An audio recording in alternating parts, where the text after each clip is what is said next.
Et salut tout le monde, c'est Galixis. Aujourd'hui, je voulais vous présenter un petit peu le logiciel Unreal Editor, la version 2.0. Donc c'est vraiment le vieux éditeur de Unreal 98 encore. Je voulais un peu vous faire part de mes connaissances pour que vous puissiez vous aussi créer une petite map pour ce jeu. Je ne connais que les trucs de base, hein, c'est-à-dire comment créer une pièce, mettre de la lumière, des armes, du son, quelques petits trucs de base. Mais c'est déjà suffisamment utile pour pouvoir vous créer vos propres parties. Comme par exemple, je suis sur un projet en ce moment, je suis en train de créer ma propre petite maison dans Unreal Tournament 98. Donc vous voyez, c'est déjà ça représente déjà plus de 24 heures de travail. Ça dépend si on veut faire les détails ou pas, ça prend plus ou moins de temps. Si vous voulez vraiment faire les détails, bah ça prend plusieurs jours. Sinon, si vous voulez faire vite fait les pièces avec les tapisseries, si on peut appeler ça les tapisseries, avec les armes, bah, ça prend à peu près 10 heures. 6 heures, 6 heures, 4-6 heures, on va dire. Donc voilà, donc on va ouvrir une nouvelle partie. Non, pas besoin de sauvegarder. Donc déjà, on a ici la vue en 3D de notre map. On peut changer cette vue, on peut soit avoir la vue avec les éclairages dynamiques quoi, soit juste avec les textures de base. Attendez, je vais vous montrer ça plutôt avec ma partie. Voilà. Donc soit avec les éclairages, comme on peut le constater là, on voit qu'il y a des ombres d'éclairage, il y a moins de lumière qu'ici que là. Avec juste les textures en gros, pas d'éclairage, quoi, juste les textures, mais ça c'est pas très efficace si on veut avoir des détails. Soit ça, je ne sais pas exactement ce que c'est. Je n'utilise pas ce truc non plus. Moi, je ne comprends pas à quoi ça peut servir. Ça c'est aussi pas mal. Mais c'est un peu dessin. C'est pas ce qu'on cherche. Soit avec les traits en gros. Juste les pièces qu'on a fabriquées manuellement. Ou comme ceci en bleu. Mais ça non plus, moi je n'utilise pas. Moi j'utilise que avec l'éclairage ou juste les textures. Voilà. Donc on va créer une nouvelle partie. On fait File Nox. Non, je ne sauvegarde pas. J'ai déjà fait. Donc déjà pour faire une pièce, on va faire une pièce de base. On va faire un carré, un petit escalier, une autre pièce rectangulaire, un escalier qui monte et une deuxième pièce carrée. Donc déjà pour créer une pièce, vous devez sélectionner ici le cube. Et vous voyez ici que dans l'espace 3D, il y a un carré avec des traits juste rouges qui vient d'apparaître à l'écran. Cette pièce là, enfin ce cube plutôt, pour l'instant c'est juste un cube qu'on peut déplacer. Vous voyez, si je clique dessus et que j'appuie sur majuscule, avec le clic gauche je peux le déplacer de gauche à droite. Et avec le clic droit, je peux déplacer de haut en bas. Enfin je ne sais pas, c'est L, R, enfin X, Y. Voilà, donc avec chaque clic, on peut le déplacer. Si on bouge la souris de gauche à droite, on peut les déplacer avec le clic gauche et clic droit. Et si on appuie sur les deux boutons et qu'on monte avec la souris, on peut les déplacer de haut en bas. Voilà. Donc ce carré, notre cube est par défaut en taille 256 sur 256 sur 256. Donc pour parler français, c'est 256 ici, 256 là et 256 de haut en bas. On peut tout à fait modifier cette taille en faisant un clic droit sur le carré à gauche de l'écran. Et là on peut voir qu'il y a une petite barre de propriété qui vient de s'ouvrir avec justement les mesures ici de haut en bas 256. Wild, je ne sais plus exactement, mais moi c'est une des trois mesures qu'on vient de dire. Et ça, je ne sais pas ce que c'est exactement. Même si je modifie les codes, il se passe rien, donc je ne touche pas ça, moi. Donc on va faire une première pièce carrée de 300. Alors on va faire 250 de hauteur, 300 de côté et 300 de côté. Et là, dès qu'on appuie sur Build, voilà, vous avez pu, je sais pas si vous avez vu, notre carré s'est agrandi à la taille qu'on a désiré. Donc après on ferme ça. Ensuite, on peut soit créer une pièce, soit si une pièce est déjà créée, on peut créer un bloc, un carré dans cette pièce. Donc je vais tout de suite vous montrer ça. Pour créer une pièce, il vous suffit de cliquer ici. Et voilà, nous avons une pièce carrée qui est exploitable. Donc on peut changer la tapisserie des murs, mais on verra ça dans un autre tuto. Ou un petit peu plus tard. Donc avant, je vous expliquais qu'on peut créer un carré aussi dans cette pièce. Vu que ça, c'est créer une pièce en gros. Et à côté, si on prend notre carré à nouveau et qu'on modifie, on va mettre par exemple 50, 50 et 50. Paf, voilà, ça modifie.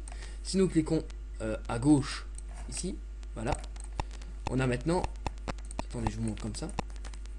Non, c'est pas mieux. On va prendre comme ça. On a maintenant un cube carré qui vient de se créer au milieu de la pièce. Si j'aurais cliqué sur l'autre bouton, ça n'aurait pas créé de carré, ça aurait créé une deuxième pièce, mais vu qu'on est déjà à l'intérieur d'une pièce, ça ne crée absolument rien.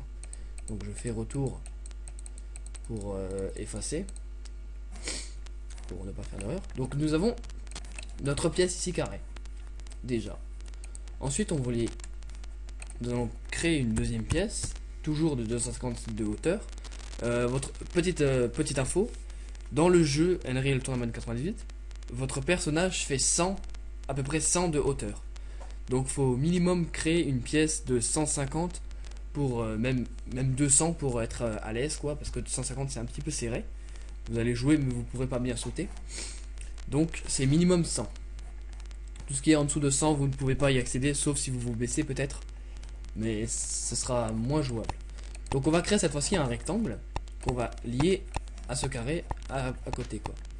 Donc on va créer un rectangle, on va faire allez 500, 250 et maintenant regardez bien le cube là, dès que j'appuie sur build, voilà, ça se change en rectangle. Nous allons utiliser la vue au-dessus pour mieux nous déplacer. Donc je sélectionne mon carré rouge, j'appuie sur Shift et là je peux le déplacer où je désire. Je peux aussi faire un zoom en faisant quand j'appuie sur les deux boutons et que je vais en bas avec la souris. Avec le bouton gauche je peux me déplacer et le bouton droite exactement pareil. Voilà. Il y a aussi, j'ai oublié de vous dire, qu'on peut déplacer les objets avec deux façons on va dire. Soit en appuyant sur majuscule, j'ai dit shift avant c'est majuscule, on peut déplacer l'objet et on reste synchrone avec la caméra. Soit on appuie sur CTRL et on peut déplacer l'objet sans bouger de là où on est. Donc ça peut être très efficace si par exemple on utilise la vue sur le côté, qu'on fait un zoom et qu'on veut par exemple descendre ou monter sans bouger quoi.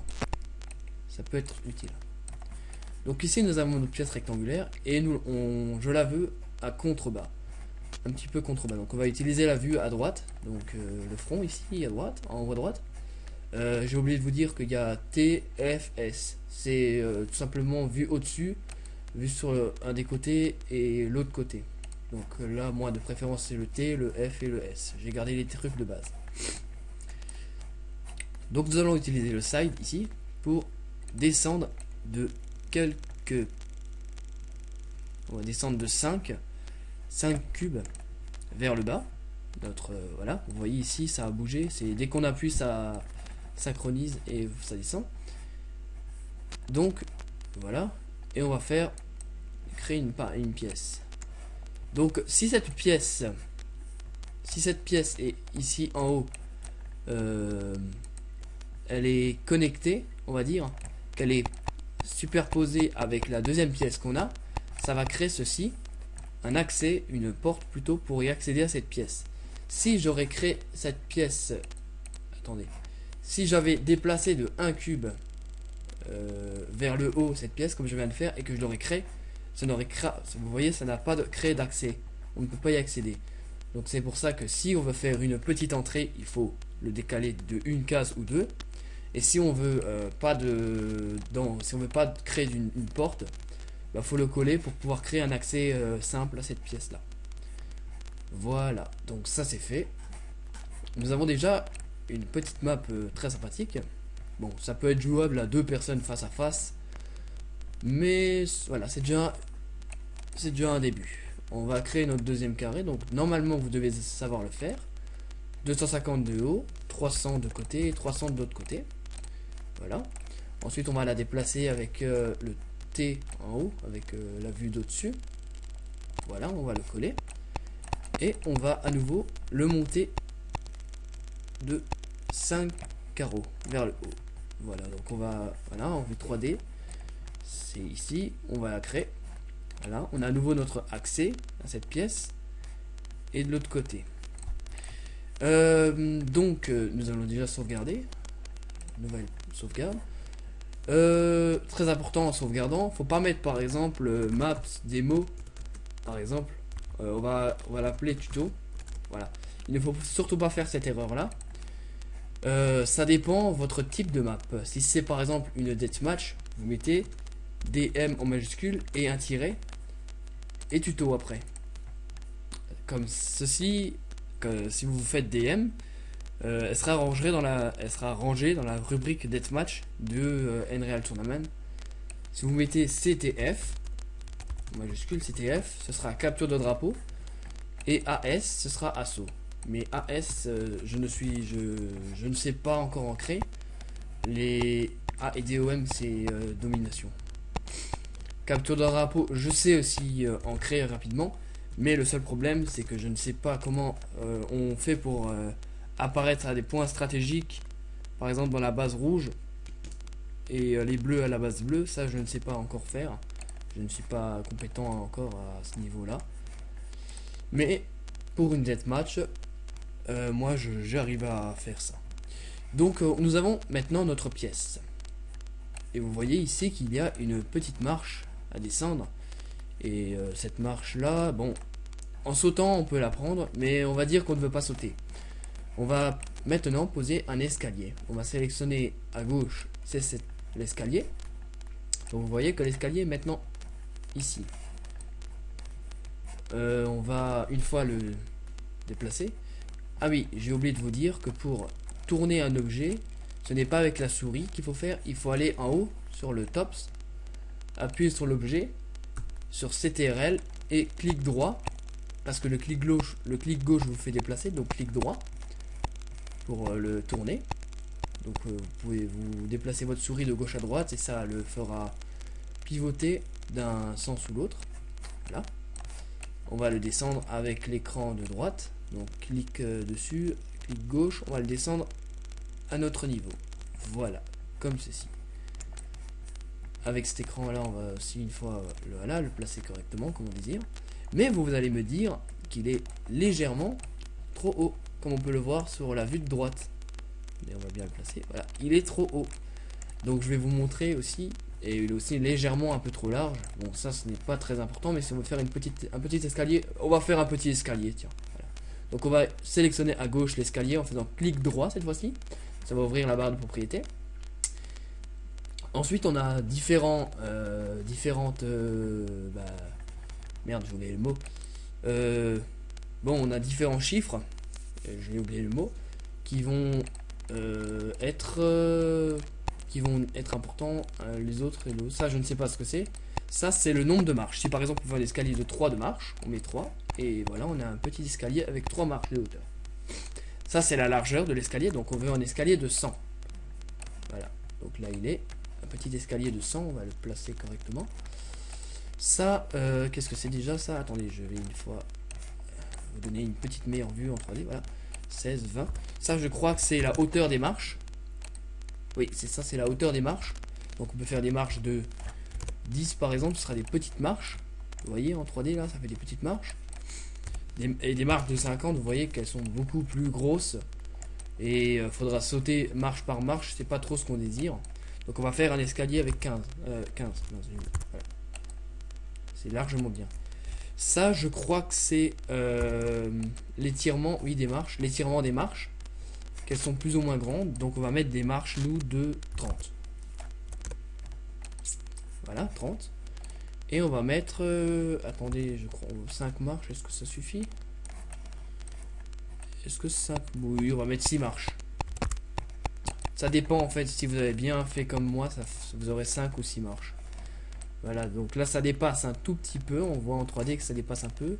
Si je vais dans la barre side en bas à droite, vous voyez, on voit très bien, très clairement, attendez j'enlève, merci. Je vais enlever ma vue 3D parce que ça fait un œil, ça dérange. Voilà, on voit très clairement que ça dépasse un petit peu ce qu'on désire. Donc on peut soit le sélectionner et faire majuscule et clic gauche pour le descendre carreau par carreau, mais comme vous voyez maintenant, soit c'est trop bas, soit c'est trop haut. Donc faut jouer en fait avec, nos propriétés qu'on a. Si on va mettre peut-être 16, ce sera... Si je descends, c'est un petit peu trop bas. 17, c'est légèrement trop haut, donc on va mettre 16. Et une marge de 32. On va laisser 30, on va mettre 16. Ça suffira. Ça fera une petite marche. En plus, c'est pas très grave. Voilà. Notre escalier est posé. Donc il y a une marche même en trop. Hein. On pourrait en enlever une. On va mettre 5. Tac. Oula. On va le remonter d'un carreau. On va le déplacer correctement. Voilà. On va essayer de le centrer au maximum. Et on va créer l'escalier. Donc il ne faut pas cliquer sur le bouton de droite à gauche là où je vous montre.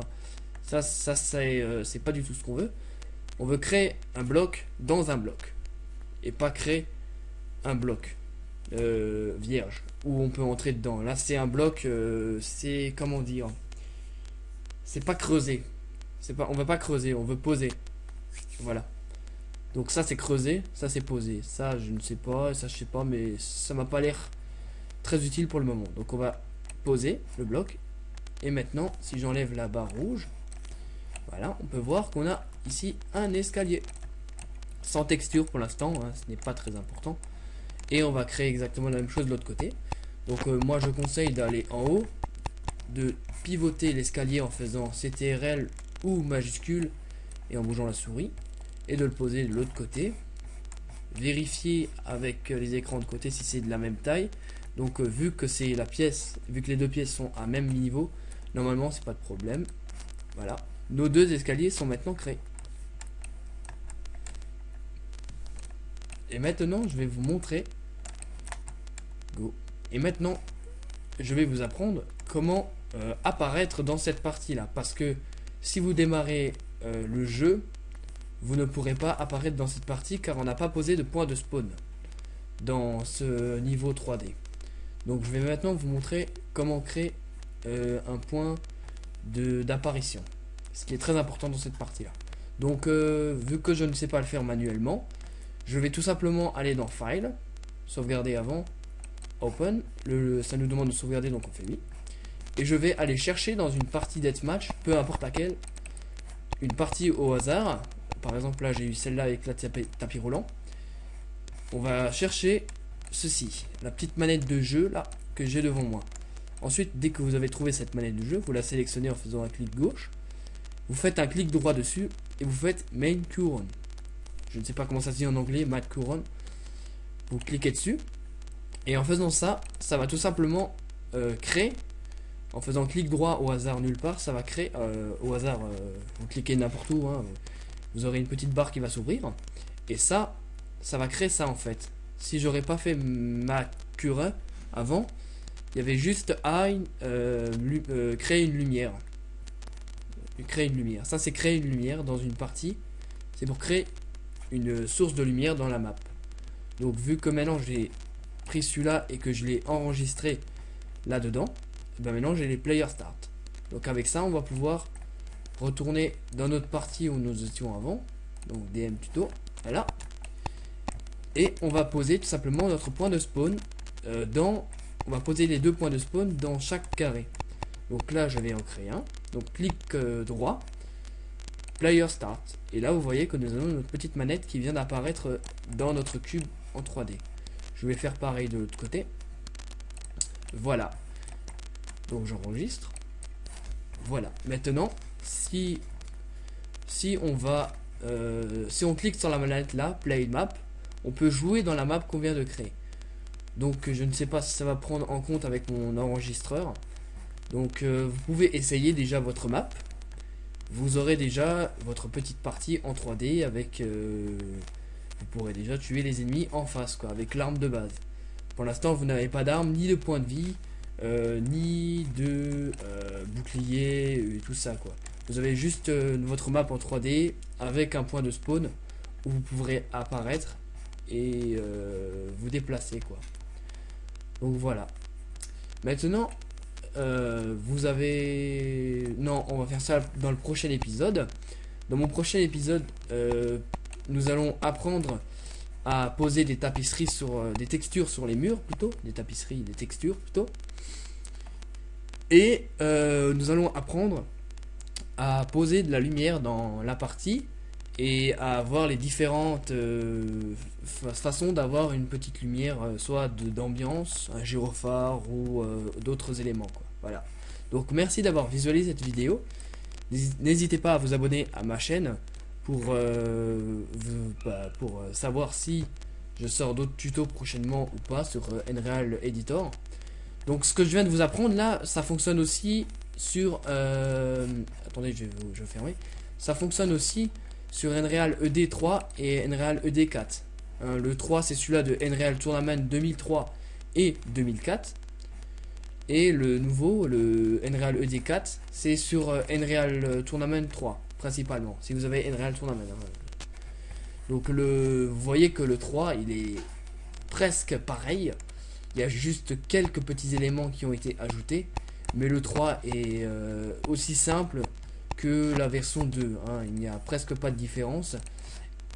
Et la version 4, celui-là, pour l'instant, je ne le maîtrise pas beaucoup. Même pas du tout. Hein. Je sais juste créer la pièce. Mais attendez, je vais vous montrer parce que celui-là a beaucoup changé. Et pour moi, il pose un problème parce que je ne sais pas comment... je n'arrive pas je n'arrive pas à le maîtriser. Pour l'instant, je ne le maîtrise pas suffisamment. Donc je vais mettre en pause le temps que ça... Donc nous voici de retour sur Nreal ED, l'éditeur de Nreal Tournament 3, la version 4. Et vous voyez que celui-ci a énormément changé comparé à celui-là d'avant. Donc je ne le maîtrise pas suffisamment pour pouvoir créer de belles maps. Pour l'instant je ne l'utilise pas. Et par contre on peut constater qu'ici il y a en bas dans l'espace 3D en bas à gauche il y a la petite boussole, on va dire, des directions, donc X, Y et Z, comme je vous parlais avant, que votre carré est composé de ces 3 éléments là principalement. Bah là on peut les voir et on peut faire bouger ça. C'est dommage qu'ils l'ont pas rajouté dans les nouveaux, quoi. Voilà, donc je voulais juste vous montrer que celui-ci est différent comparé au 2 et au 3. Moi j'utilise principalement le 2 car il est simple et en même temps les maps qu'on risque de créer, ce sera pas des maps super avec des comment dire, des détails textures qui sont de haute qualité, quoi. Ce sera des détails textures des années 2000, donc il y aura pas grand changement, quoi, comparé à des maps d'origine, quoi. Les maps amateurs en général sont presque aussi belles que les maps faites par des professionnels, quoi. Donc il n'y a pas grande différence, quoi. Donc bref, assez parlé. Je vous laisse là-dessus. La prochaine fois, nous apprendrons à poser des tapisseries, à mettre des lumières. Et si on a le temps, je pense qu'on aura largement le temps, je vais aussi vous apprendre comment faire bouger vos mobs, vos players, en gros les bots des jeux, pour qu'ils puissent se déplacer dans la map. Parce que là, comme il n'y a il n'y a rien du tout, il ne peut pas se déplacer comme il le pourrait, quoi, dans une map normale, quoi. Bref, je vous laisse là-dessus, je vous dis à la prochaine pour un prochain tuto. Bye bye.